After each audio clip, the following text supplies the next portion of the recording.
अब हम यहाँ पर प्रश्नावली 1.2 का प्रश्न 5 में सॉल्व करेंगे। तो यहाँ पर जांच करना है कि क्या किसी प्राकृत संख्या n के लिए 6n अंक 0 पर समाप्त हो सकती है। तो मैं आपको एक बात बता दूं, वह संख्या 0 पर समाप्त होती है जिसके गुणनखंड 2 एवं 5 के रूप में हो। जैसे मान लीजिए 2 गुणे 5 गुणे 2, इस प्रकार की संख्या है और इस पर घात है 2 की। तो यहाँ पर देखिए 2 पंच 10, 10 दूनी 20, 20 के ऊपर 2 की घात। तो इसको हम सॉल्व करेंगे तो 20 20 400।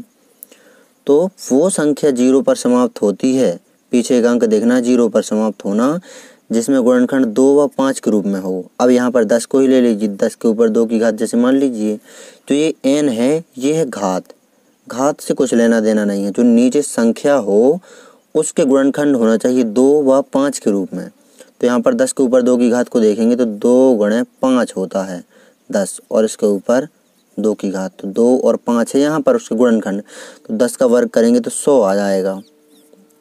तो ये 0 पर समाप्त जब होगी संख्या जब उसमें 2 व 5 के गुणनखंड होंगे दोनों। अब यहाँ पर एक उदाहरण और ले लीजिए, जैसे 2 गुणे 5 गुणे 3 है, इसके ऊपर है 2 की घात। तो इसको सॉल्व करेंगे, 2 पंच 10, 10 तिया 30, 30 के ऊपर 2 की घात, 30 तिया 900। तो यहाँ पर वो ये भी 0 पर समाप्त हो रही है। तो वो संख्या 0 पर समाप्त होती है जिसमें गुणनखंड 2 व 5 के रूप में हो। तो इसे सॉल्व करेंगे, यहाँ n एक प्राकृत संख्या है।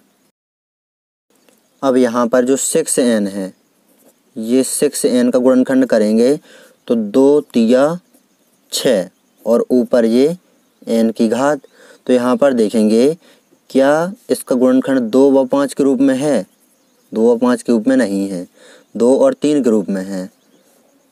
तो चूंकि 2 गुणे 3 के ऊपर n की घात ये बराबर नहीं है 2 गुणे 5 के ऊपर n की घात के, इस प्रकार लिख देंगे।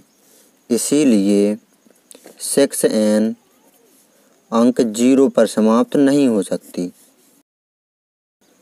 तो ये है हमारा आंसर। इस प्रकार आपको इस प्रश्न को अच्छी तरह से सॉल्व कर लेना है। परीक्षा की दृष्टि से बहुत अधिक महत्वपूर्ण प्रश्न है। यहाँ से सिर्फ यहाँ तक आपको आंसर में लिखना है। ये मैंने आपको समझाया हुआ है रफ में। तो यहाँ पर इस प्रकार आपको इस प्रश्न को अच्छी तरह से सॉल्व कर लेना है। परीक्षा की दृष्टि से बहुत अधिक महत्वपूर्ण प्रश्न है।